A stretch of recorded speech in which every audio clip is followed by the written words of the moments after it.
السلام علیکم ورحمۃ اللہ وبرکاتہ۔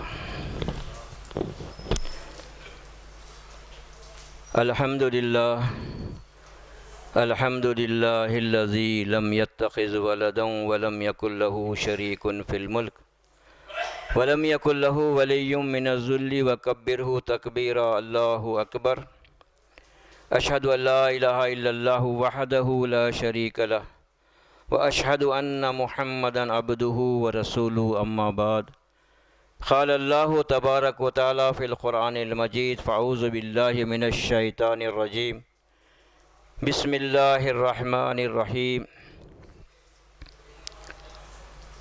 قل اننی ہدانی ربی الی صراط مستقیم دینا قیما ملۃ ابراہیم حنیفا وما کان من المشرکین۔ قل ان صلاتی و نسکی و محیای و مماتی للہ رب العالمین لا شریک لہ وبذالک امرت انا اول المسلمین۔ وقال تعالی قد کانت لکم اسوۃ حسنۃ فی ابراہیم والذین معہ اذ قالوا لقومہم انا براء منکم ومما تعبدون من دون اللہ وکفرنا بکم وبدا بیننا وبینکم العداوۃ والبغضاء ابدا حتی تؤمنوا باللہ وحدہ۔ وقال تعالی لکل امۃ جعلنا منسکا لیذکروا اسم اللہ علی ما رزقہم من بہیمۃ الانعام فإلہکم الہ واحد فلہ اسلموا وبشر المخبتین۔ محترم سامعین، یہ آیات جو آپ کے سامنے تلاوت کی گئی ہیں سورہ انعام کی 161 سے لے کر 63 تک ہے۔ پھر سورہ حج 34 نمبر کی آیت ہے۔ سورہ ممتحنہ کے جو ہے نا 4 نمبر کی آیت ہے، اور پھر سورہ جو ہے حج کی 34 نمبر کی آیت ہے۔ ان آیات کے مطابق آپ کہہ دیجئے نبی کریم صلی اللہ علیہ وسلم، مجھے میرے رب نے سیدھا راستہ بتلا دیا ہے، الی صراط مستقیم، جس کی منزل مغفرت جنت ہے، دینا قیما ملۃ ابراہیم حنیفا وما کان من المشرکین۔ وہ کون سا دین ہے؟ سیدھا راستہ کس کا ہے؟ دینا قیما ملۃ ابراہیم حنیفا، اس کا دین ہے جو ملت ابراہیم، سمجھا؟ وہ حنیف تھے، یعنی مطلب سب سے کٹے ہوئے تھے، مخلوق سے کٹے ہوئے تھے، تعلق مطلب نفع نقصان کے تعلق سے رب سے جڑے ہوئے تھے خالص۔ وما کان من المشرکین، اور مشرک نہیں تھے وہ۔ تو پھر اللہ اس کے بعد فرماتے ہیں قل ان صلاتی و نسکی و محیای و مماتی للہ رب العالمین۔ آپ کہہ دیجئے میری نماز، میری ساری عبادتیں، اور پھر میرا جینا میرا مرنا صرف اللہ رب العالمین کے لیے ہے، اور مجھے اس بات کا حکم دیا گیا ہے کہ میں سب سے پہلے مسلمان بنوں، اللہ رب العالمین کا مطیع و فرما بردار بنوں۔ اس کے بعد سورہ ممتحنہ کی جو آیت ہے، قد کانت لکم اسوۃ حسنہ، یقیناً تمہارے لیے بہترین نمونہ ہے، کس میں؟ ابراہیم علیہ السلام اور ان کے ساتھیوں میں۔ اذ قالوا لقومہم انا براء منکم ومما تعبدون من دون اللہ۔ کیا کہا ابراہیم علیہ السلام اور ان کے ساتھیوں نے؟ ہم تم سے، یعنی قوم کو مخاطب کر کے فرما رہے ہیں کہ ہم تم سے بیزار ہیں، بے تعلق ہیں، وہ مما تعبدون من دون اللہ، جن کی تم بندگی کرتے ہو، نفع نقصان میں جن سے تم مردہ غائب ہستیوں کو پکارتے ہو، اور پھر اس اسباب کی دنیا میں بلا اسباب کے فائدہ ہوتا، نقصان سے بچنے کا جو تصور، جادو سے، نظر بد سے، سمجھے نہیں آپ؟ پھر کیا ہے یہ؟ فلاں رات میں جگ لو، اور فلاں دن برکت کا ہے، فلاں جو ہے نا رات جو ہے نا منحوس ہے، فلاں دن برکت کا ہے، یہ تصورات، پھر یہ پڑھ لو، آیت پڑھ لو، دم کر لو، پھونک لو، یہ کیا ہے؟ ان سے جو ہے نا بالکل ہم جو ہے نا بیزار ہیں۔ ان میں کوئی طاقت نہیں ہے یہ مردہ غائب ہستیوں میں اور ان چیزوں میں جو تم لوگ اختیار کیے ہیں، جو عقائد اختیار کیے ہیں کہ ہم ان سے بالکل بیزار ہیں. مما تعبدون من دون اللہ وکفرنا بکم، ہم سب تمہارے اپنے باطل عقائد کا انکار کرتے ہیں ٹوٹلی. کون بولے یہ؟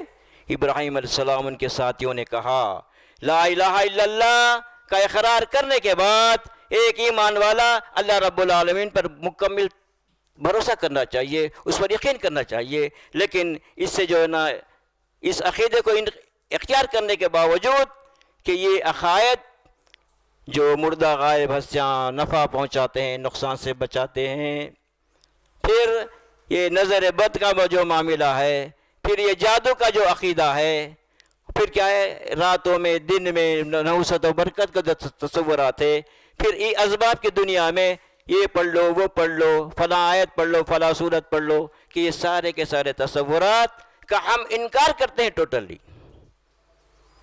ایک لا الہ الا اللہ کا اقراری ان عقائد کو اختیار نہیں کر سکتا. یہ سارے کے سارے مشرکان عقیدے ہیں. تو کیا کہہ رہے قوم سے کیا بول رہے ہیں؟ انا کفرنا بکم وبدا بیننا وبینکم العداوۃ والبغضاء ابدا حتی تؤمنوا باللہ وحدہ. یہ انبیاء کی جو دعوت رہی، سمجھیں آپ کیا بول رہے ہیں کہ جب تک تم میں اور ہم میں بغض اور عناد ہے، دشمنی ہے، ظاہر ہو گئی، تا وقت کہ تم اللہ واحد پر ایمان نہ لاؤ، ایک اللہ پر ایمان لانا. جب ایک اللہ پر ایمان لائے تو سارے کے سارے جو مشرکانہ عقائد سے توبہ کرنا ضروری ہے. لیکن آج غور کیجئے مسلمانوں کا کیا حال ہے، سمجھا. پھر اس کے بعد اللہ فرماتے ہیں کہ ہر امت کے لیے اللہ رب العالمین قربانی کا طریقہ رکھ دیے. تو کیا بات معلوم ہوئی کہ ہر زمانے میں آدم علیہ السلام سے لے کر محمد صلی اللہ علیہ وسلم تک، قیامت تک آنے والے انسانوں کے لیے دین ایک ہی ہے. دین ایک ہے. دین کیا ہے؟ وہ طریق زندگی، طریق عبادت جو اللہ رب العالمین کا بتلایا ہوا ہے اپنے کتابوں کے ذریعے، اپنے پیغمبروں کے ذریعے. وہ کیا ہے؟ ان الدین عند اللہ الاسلام. وہ طریق زندگی، طریق بندگی، اس میں کوئی شرک کا شائبہ نہیں ہونا چاہیے. اللہ رب العالمین کی بندگی ہونا چاہیے، اللہ کے بتائے ہوئے طریقے پر اس کی بندگی کرنا، اسی کی بندگی کرنا. خالق کی بندگی ہونا چاہیے، مخلوق کی بندگی نہیں. تو اللہ کے پاس جو طریق زندگی، طریق بندگی قابل قبول ہے تو وہ اسلام ہے. وَمَنْ يَبْتَغِي غَيْرَ الْإِسْلَامَ دِينًا فَلَنْ يُقْبَلَ مِنْهُ وَهُوَ فِي الْآخِرَةِ مِنَ الْخَاسِرِينَ. جو دین اسلام سے ہٹ کر جو دوسرے طریقے زندگی بندگی اختیار کرتے ہیں، اللہ فرماتے ہیں ہرگز وہ طریقے زندگی چاہے وہ کتنا ہی مستحسن کیوں نہ ہو، اچھے معلوم کیوں نہ ہوتے ہو، وہ طریقے زندگی، طریقے بندگی اللہ کے پاس قابل قبول نہیں. اور پھر کیا ہوگا؟ ایک دن رب کے سامنے مر کے حاضر ہونا ہے، اپنی زندگی کا حساب کتاب دینا ہے. تو اللہ رب العالمین کیا بتا رہے کہ وَهُوَ فِي الْآخِرَةِ مِنَ الْخَاسِرِينَ. وہ طریقے زندگی، طریقے عبادت جو زندگی میں جو کوششیں کی گئی تھی اسلام سے ہٹ کر، وہ ساری کے ساری کوششیں اللہ کے پاس قبول نہیں ہوں گی. انجام کے اعتبار سے ان کا ٹھکانہ جہنم ہوگا. فی الآخرۃ من الخاسرین. خسارے میں ہوں گے، نقصان میں ہوں گے. کیا خسارہ ہے؟ قل ان الخاسرین الذین خسروا انفسهم واہلہم یوم القیامہ الا ذلک هو الخسران المبین. لهم من فوقهم ظلل من النار ومن تحتهم ظلل ذلك يخوف الله به عبادا یا عبادی فاتقون. نبی صلی اللہ علیہ وسلم ان سے کہہ دو حشر کے دن خود اپنے آپ اپنی بیوی بچوں کے ساتھ گھاٹے میں ہوں گے، نقصان میں ہوں گے. وہ ایسا گھاٹا ہوگا اس کی تلافی ناممکن ہے. آج ہی دنیا میں موقع ہے انسان کو اپنی زندگی سے، پچھلی زندگی سے توبہ کر کر صحیح معنوں میں اللہ کے بندے بن کر اس کی اطاعت و فرما برداری اختیار کرے. نافرمانی پر توبہ کرتے اس کی طرف رجوع ہونا چاہیے. تو جو ہے وہ لوگ گھاٹے میں ہوں گے. وہ گھاٹا یہ ہے کہ نیچے آگ ہوگی، اوپر آگ ہوگی. اے میرے بندو اس انجام سے بچو. تو کیا بات معلوم ہے؟ ہمارا مقصد زندگی دنیا نہیں آخرت ہے. ایک ایمان والوں کا مقصد زندگی ہے. کیا ہے وہ؟ کہ دوزخ سے بچنا، جنت حاصل کرنا. فمن زحزح عن النار وادخل الجنت فقد فاز. یہ اللہ رب العالمین انسانوں کا خاص طور پر ایمان والوں کے مقصد زندگی کو متعین کر دیا. اللہ رب العالمین متعین کر دیے، ہم کو متعین کرنے کی ضرورت نہیں ہے. لیکن اس کے باوجود آج لوگ اپنے مقصد زندگی کو کیا بنا لیے؟ رضا الہی بنا لیے، عبادت بنا لیے. سمجھے نہیں آپ؟ پھر کیا ہے کہ خیر کے کام کر لو، سوشل ورک کر لو. سمجھا؟ یہ باتیں ہیں. سمجھا؟ حالانکہ کیا ہے، ہم اپنے مقصد زندگی کو حاصل کرنے کے لیے کیا کرنا چاہیے؟ دنیا میں اللہ کو راضی، دنیا میں کرنا ہے اللہ کو راضی. اللہ کو راضی، اللہ کیسے راضی ہوگا؟ الیوم اکملت لکم دینکم واتممت علیکم نعمتی ورضیت لکم الاسلام دینا. کب راضی ہوگا اللہ تعالیٰ؟ کہاں راضی ہوگا؟ آج میں تمہارے لیے تمہارے دین کو مکمل کر دیا اور دین اسلام کو تمہارے لیے پسند کر دیا. اللہ بتا رہے. تو جو آدمی دین اسلام پر چلتا ہے، کہاں چلنا پڑ جائے؟ دنیا میں چلنا چاہیے. تو اللہ کو راضی کر لیا انہیں. تو ظاہر ہے جو چیز مقصد ہوتی ہے اس کی پیروی نہیں کی جاتی. سمجھا؟ کیا بول رہے ہیں رب العالمین کہ جو ہے یہ رضا الہی، جو لوگ رضا الہی کی پیروی کرتے ہیں. سمجھا؟ اللہ بتا رہے کہ کیا ہے وہ اسلام ہے، اس کی پیروی کرنا پڑے گا. کہاں کرنا پڑے گا؟ دنیا میں کرنا پڑے گا. تو مقصد آخرت ہے، مغفرت جنت ہے، اس کو حاصل کرنے کا ذریعہ دنیا میں راضی کرنا ہے. سمجھا؟ لیکن روز لوگ کیا کریں؟ مقصد زندگی اللہ کو راضی کر لو کر لیے. تو بنیادی بات یہ ہے کہ اللہ تعالیٰ بتا رہے ہیں کہ میں جو بات کہہ رہا تھا کہ سب کے لیے، یعنی دین سارے انسانوں کے لیے آدم علیہ السلام سے لے کر قیامت تک ایک ہی دین ہے بول رہے ہیں. تو جیسے جو ہے نماز سب کے لیے تھی، روزہ سب کے لیے، اور جو ہے نا اس طرح قربانی بھی سب کے لیے. تو قربانی کا معاملہ جو ہے نا ہمارے پاس کیا ہو گیا ہے؟ آپ غور کیجئے قربانی کے تعلق سے.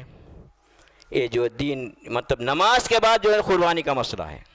لیکن آج کتنے لوگ ہیں نماز میں جو توجہ ہونا چاہیے، جو دلچسپی ہونا چاہیے، وہ کتنی ہے نماز کے تعلق سے، اور قربانی کے تعلق سے کتنی ہے دلچسپی؟ غور کیجئے.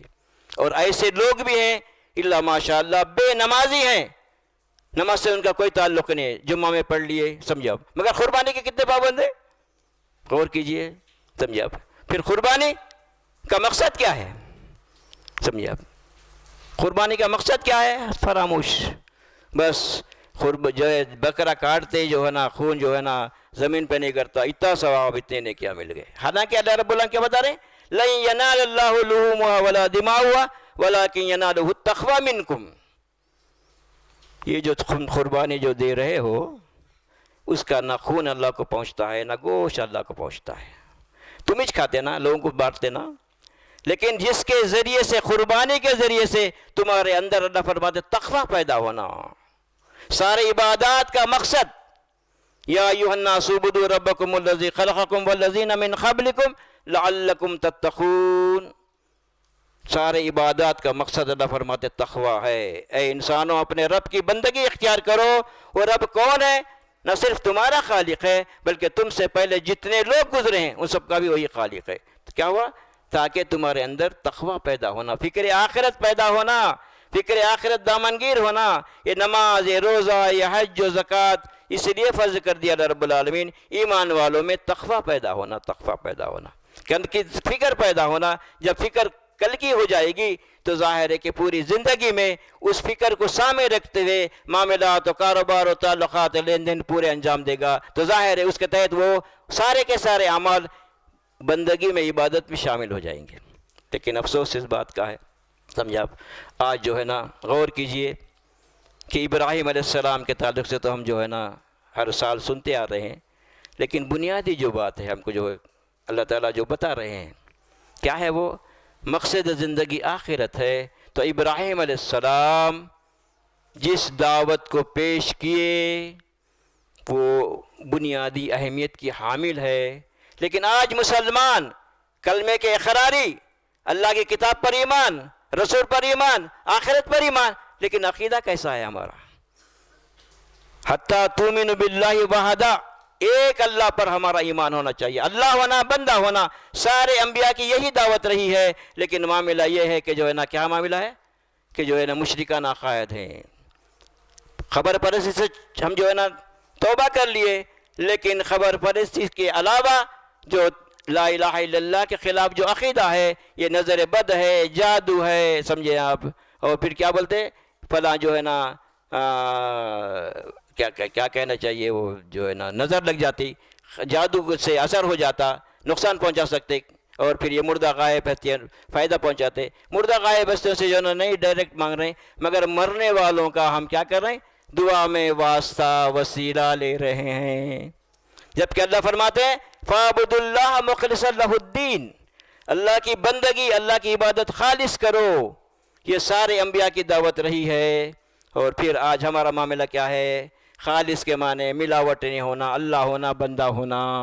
نماز اللہ کے لیے، روزہ اللہ کے لیے، حج اللہ کے لیے، قربانی اللہ کے لیے. پھر دعا بھی عبادت ہے، تو دعا بھی راست اللہ سے ہونی چاہیے، جس میں جو ہے نا واسطہ وسیلہ نہیں ہونا چاہیے. لیکن اللہ کی اس ہدایت کے خلاف کہ وہ جو ہے کس کے اقوال الرجال، فلاں مولوی بول دیے، فلاں مفتی بول دیے، فلاں عالم صاحب بول دیے کہ جو ہے اعمال کا وسیلہ لے سکتے ہیں یا افراد کا وسیلہ، خاص طور پر نبی صلی اللہ علیہ وسلم کا وسیلہ لے سکتے کی باتیں کہی جاتی ہیں.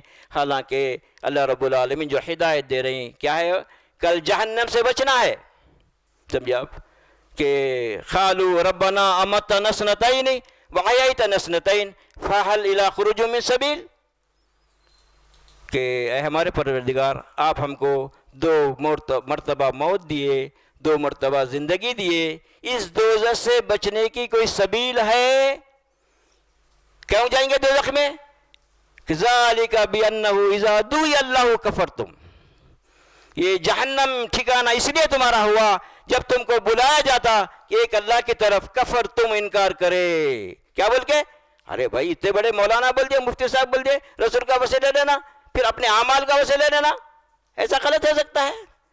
ذالک اذا دعی اللہ کفرتم وان تشرک بہ تؤمنون فالحکم للہ العلی الکبیر. تو جب اللہ کے ساتھ شرک کیا جاتا تو تم قبول کر ایمان لاتے تھے، مان لیتے تھے، ہاؤ بھائی وہ بات صحیح ہے، اتنے بڑے مولانا بولے صحیح ہے. اللہ کی بات پیٹ پیچھے ڈال دے رہے ہم لوگ. لیکن ہمارا جو فیصلہ ہونے والا ہے کیسے ہوگا؟ اللہ رب العالمین کتاب کے مطابق ہم کو ہمارا فیصلہ کریں گے. اور پھر کون؟ اللہ رب العالمین کون ہے؟ کہ ہمارا خالق ہے، ہمارا رب ہے. سمجھ نہیں آپ؟ پھر ہمارا حساب و کتاب لینے والا ہے. تو ظاہر ہے کہ ہمارا جو معاملہ ہے، انبیاء کرام کی جو دعوت رہی ہے وہ کیا رہی ہے کہ ایک اللہ کی عبادت کی دعوت رہی ہے. سمجھے آپ؟ وَمَا أَرْسَلْنَا مِنْ قَبْلِكَ مِنْ رَسُولٍ إِلَّا نُوحِي إِلَيْهِ أَنَّهُ لَا إِلَهَ إِلَّا أَنَا فَاعْبُدُونِ. آپ سے پہلے نبی صلی اللہ علیہ وسلم جتنے رسولوں کو ہم بھیجے ہیں ان کو یہی ہدایت دی، اللہ ہی کی بندگی کرو. اور کیا ہے وہ؟ یہ لا الہ الا انا، میرے سوا کوئی معبود نہیں ہے اور میری ہی بندگی کرو کی ہدایت اللہ تعالیٰ انبیاء کو دیے. اس تعلیم، اس ہدایت کو وہ لوگ اس پر عمل کرتے ہوئے وہ لوگ کیا کیے کہ وَلَقَدْ بَعَثْنَا فِي كُلِّ أُمَّةٍ رَسُولًا أَنِ اعْبُدُوا اللَّهَ وَاجْتَنِبُوا الطَّاغُوتَ. ہم ہر امت میں رسول کو بھیجے، کیا دعوت دی نا؟ أَنِ اعْبُدُوا اللَّهَ، اللہ ہی کی بندگی اختیار کرو. اور اللہ کی بندگی سے ہٹانے والے ہر وہ طریقے، طاغوت ہے، طاغوت اس کا انکار کرو بولے. لیکن آج ہمارے پاس اللہ کی بندگی بھی ہے، ساتھ میں طاغوت کی بندگی بھی ہے. تو اللہ رب العالمین کیا فرما رہے ہیں؟ کل جہنم سے بچنا ہے تو ہم کو توحید خالص، اللہ ہونا، بندہ ہونا، طاغوت کا انکار ضروری ہے. تو ظاہر ہے کہ غور کیجئے آج ہمارے جو ہے نا دینی مدارس میں کیا تعلیم دی جا رہی ہے. قرآن جو پڑھا جا رہا ہے کیسے پڑھا جا رہا ہے؟ بلا سوچے سمجھے، خیر و برکت کے لیے، ثواب کے لیے، مردوں کو بخشنے کے لیے یا جسمانی امراض کے لیے استعمال کیا جا رہا ہے. حالانکہ قرآن کو نازل کرنے کا مقصد کیا ہے؟ ھدی للناس وبینات من الہدی والفرقان. یہ ایک ہدایت ہے قرآن، اور کیا ہے؟ بینات ہے، اس کے احکام کھلے واضح طور پر ہے، یہ کرو یہ مت کرو. پھر اللہ فرماتے قرآن کسوٹی ہے، فرقان ہے. جب تک قرآن نہیں پڑھیں گے فرقان ہمارے اندر پیدا نہیں ہوگا. یہ حق ہے، یہ باطل ہے، یہ صحیح ہے، یہ غلط ہے، یہ گمراہی ہے، ہدایت ہے، ہم کو معلوم نہیں ہوگا. اس لیے قرآن کو ہم اپنی زبان میں سمجھ کر پڑھنا بے حد ضروری ہے. جو لوگ کہتے ہیں کہ قرآن عام لوگ نہیں سمجھ سکتے اور پھر یہ عالم سمجھ سکتے ہیں، اور اس کو سمجھنے کے لیے عربی جاننا ضروری ہے. یہ ساری کی ساری باتیں کیا ہے؟ وہ اللہ کی کتاب سے روکنے کا جو ہے طریقہ ہے یہ، بلکہ ھدی للناس بولے رب العالمین. تو ہم اس کتاب کو ہدایت کے لیے پڑھنا ضروری ہے. اور پھر دوسری بات اللہ رب العالمین جو بتا رہے ہیں کہ ہمارے اندر تقوی پیدا ہونا. سمجھے نہیں آپ؟ تو آپ قربانی دے رہے ہیں، تو قربانی دینے والے اس بات کا زندگی کا جائزہ لینا چاہیے کہ ہماری زندگی میں اللہ کا تقوی کتنا آیا، ہم کتنے نافرمانی سے بچ رہے ہیں. اور قربانی دیتے ہوئے ہم یہ عزم کریں کہ ہم جو ہے نا اپنے خواہشات نفس کو اسی طرح قربان کریں گے. اللہ کے حکم کے سامنے، اللہ کی مرضی کے سامنے ہم اپنی مرضی نہیں چلائیں گے. یہ عہد کرنا ضروری ہے. لیکن ایسے قربانیاں کتنے بھی دیں گے کوئی فائدہ نہیں ہے. معمولی بات نہیں ہے کہ ابراہیم علیہ السلام کا جو اسوہ ہے، معمولی بات ہے اپنے بیٹے کو ذبح کرے. سمجھا؟ کیا بات ہے؟ کیوں کرے بھائی؟ آخر کیا بات تھی؟ وَإِذِ ابْتَلَىٰ إِبْرَاهِيمَ رَبُّهُ فَأَتَمَّهُنَّ. سمجھا؟ ابراہیم علیہ السلام کو چند کلمات میں اللہ تعالیٰ آزما لیے کہ وہ پورے اترے. قال انی جاعلک للناس اماما. کون امام بنیں گے؟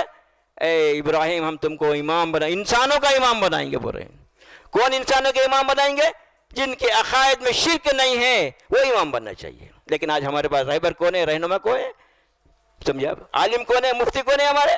کہ یہ مشرکانہ عقیدے ہیں. تو ظاہر ہے کہ اس کے خلاف کتاب کی روشنی میں وَاعْتَصِمُوا بِحَبْلِ اللَّهِ جَمِيعًا کی روشنی میں ہم جو ہے نا حق بات سمجھنا چاہیے قرآن کے ذریعے، اور توحید کی دعوت لوگوں تک عام کرنا چاہیے. کیا ہے وہ توحید؟ اللہ ہونا، بندہ ہونا، بیچ میں کوئی چیز نہیں. اگر کوئی بیچ آ گئی تو ظاہر ہے وہ جو ہے نا کیا طاغوت کا معاملہ ہو جائے گا. تو اللہ رب العالمین سے دعا ہے اللہ رب العالمین مجھے اور آپ کو اللہ رب العالمین کی ہدایتوں کو سمجھ کر پڑھتے ہوئے اپنی زندگی میں اللہ کے احکام کو جاری کرنے کی کوشش کریں. جہاں غلطی نافرمانی ہو جاتی ہے تو توبہ کریں، اطاعت میں آ جائیں. اور پھر یہ دنیا کی جو زندگی ہے انسان کو چھوڑنے والی نہیں ہے. موت تک کیا ہوگا؟ یہ شیطان جو ہے نا ہمارے اندر دنیا کے تعلق سے دنیا کے محبت پیدا کر دے گا. تو الہاکم التکاثر حتی زرتم المقابر. دنیا کو چھوڑنا نہیں ہے لیکن اس کو برتنا ہے، استعمال کرنا ہے. تو جس کی وجہ سے ہم آخرت میں دوزخ سے بچیں. تو کیا اس مقصد کے لیے ہم کام کر رہے ہیں؟ اس مقصد کے لیے وقت کو ہم جو ہے فارغ کر رہے ہیں، یا پھر دنیا کے پیچھے جو ہے رات اور دن لگے ہوئے ہیں؟ اللہ فرماتے ہیں قُلْ هَلْ نُنَبِّئُكُمْ بِالْأَخْسَرِينَ أَعْمَالًا الَّذِينَ ضَلَّ سَعْيُهُمْ فِي الْحَيَاةِ الدُّنْيَا وَهُمْ يَحْسَبُونَ أَنَّهُمْ يُحْسِنُونَ صُنْعًا. کیا میں تمہیں بتاؤں وہ لوگ جو عمل کرنے کے باوجود گھاٹے میں ہوں گے، نقصان میں ہوں گے؟ کیا ہوں گا؟ الَّذِينَ ضَلَّ سَعْيُهُمْ فِي الْحَيَاةِ الدُّنْيَا. اس وجہ سے گھاٹے میں ہوں گے، ان کی پوری کوشش رات اور دن جو ہے نا دنیا کے پیچھے گم ہو گئے بول رہے ہیں رب العالمین. سمجھا؟ وَهُمْ يَحْسَبُونَ أَنَّهُمْ يُحْسِنُونَ. کیا سمجھ رہے؟ ہم جو کرتے رہے نقصان پہنچانے والے کام، اور سمجھ رہے ہیں کہ ہم اچھے کام کر رہے ہیں. کائی کو ہم شرک چھوڑ دیے، بدعت چھوڑ دیے، قبروں پہ نہیں جا رہے ہیں، تعویذہ نہیں ڈال رہے ہیں. یہ تصورات ہے. لیکن اللہ رب العالمین ہمارے امت محمدیہ کو منتخب کرنے کا مقصد کیا ہے؟ کنتم خیر امت اخرجت للناس تامرون بالمعروف وتنہون عن المنکر تؤمنون باللہ. جب اللہ رب العالمین پر ایمان رکھتے ہیں ہم، تو صحیح ایمان کیا ہے اس کو جو ہے نا لوگوں کے سامنے پیش کرنے کے لیے اللہ بتا رہے ہیں کہ وقت فارغ کرنا ضروری ہے. اسی دنیا کے پیچھے نہیں ہے. ایسا نہیں کہ کاروبار چھوڑ کے کرنا بھی نہیں ہے، کاروبار کرتے ہوئے جو اللہ کی بات پہنچانا ہے اور اللہ کے دین کو لوگوں تک پہنچانے کے لیے وقت بھی نکالنا چاہیے. تو اللہ رب العالمین سے دعا ہے کہ اللہ رب العالمین مجھے اور آپ کو اللہ رب العالمین کی ہدایت پر عمل کرنے کی توفیق عطا فرمائے. بارک اللہ لی ولکم بالقرآن العظیم ونفعنی وإیاکم بالآیات والذکر الحکیم. الحمد للہ رب العالمین. اللہ اکبر اللہ اکبر، لا الہ الا اللہ واللہ اکبر، اللہ اکبر وللہ الحمد.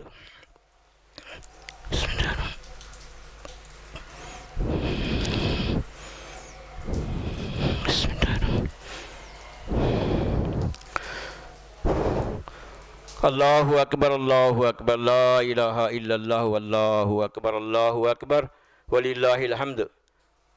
الحمدللہ نحمدہ ونستعینہ ونستغفرہ ونؤمن بہ ونتوکل علیہ ونعوذ باللہ من شرور انفسنا ومن سیئات اعمالنا من یہدہ اللہ فلا مضل لہ ومن يضلل فلا هادي له ونشهد أن لا إله إلا الله وحده لا شريك له ونشهد أن محمدا عبده ورسوله أما بعد قال الله تبارك وتعالى في القرآن المجيد إن الله وملائكته يصلون على النبي يا أيها الذين آمنوا صلوا عليه وسلموا تسليما اللهم صل على محمد وعلى آله وأصحابه وأزواجه وذرياته أجمعين خصوصا على خلفاء الراشدين والمهديين أمير المؤمنين أبو بكر الصديق رضي الله تعالى عنه امیر المومنین عمر بن خطاب رضی اللہ تعالیٰ عنہ امیر المومنین عثمان بن عفان رضی اللہ تعالیٰ عنہ امیر المومنین علی ابن ابی طالب رضی اللہ تعالیٰ عنہ اللہم اصلح امت محمد صلی اللہ علیہ وسلم اللہم اغفر امت محمد صلی اللہ علیہ وسلم اللہم ارحم امت محمد صلی اللہ علیہ وسلم ربنا آتنا فی الدنیا حسنة وفی الآخرة حسنة وقنا عذاب النار